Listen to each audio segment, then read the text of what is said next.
जब जंग खत्म हुई तो 70 साहबा शहीद हुए, 69 के जिस्म मिल गए, मगर हजूर के सगे चचा हजरत हमजा का जिस्म नहीं मिलता। 3 मरतबा नबी पाक ने साहबा को भेजा, तीनों मरतबा कहा हजूर अमीर हमजा नहीं मिलते। नबी पाक रो पड़े। हजूर ने कहा वो मेरा चचा है, वो मैदान से दौड़ नहीं सकता।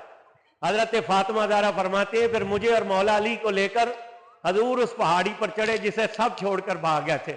लाशों के ढेर में से हजरत अमीर हमजा का जिस्म निकला। 12 टुकड़े थे हजरत अमीर हमजा के। दोनों हाथ कटे हुए थे, दोनों पांव कटे हुए थे, दोनों कान कटे हुए थे, दोनों आंखें निकली हुई थी, दोनों होंठ कटे हुए थे, नाक कटी हुई थी, सीना चाक था, कलेजा बाहर पड़ा था।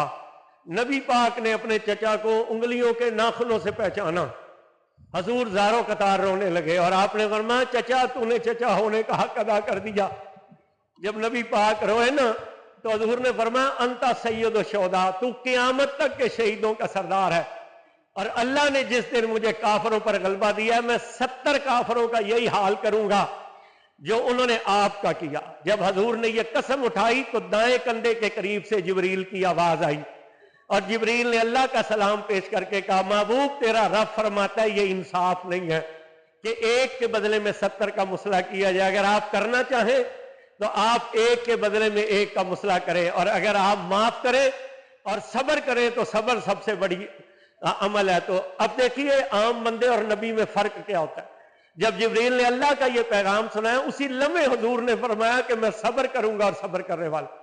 नबी पाक इतना गमज़दा अपने चचा के लिए हुए कि हजूर किसी के लिए इतना नहीं रोए थे जितना हजरत अमीर हमजा के लिए रोते थे। नबी पाक ने 65 साहबा को एक जगह दफन किया। हजरत अमीर हमजा को हजूर ने इरादा किया कि मैं मदीने ले जाऊं।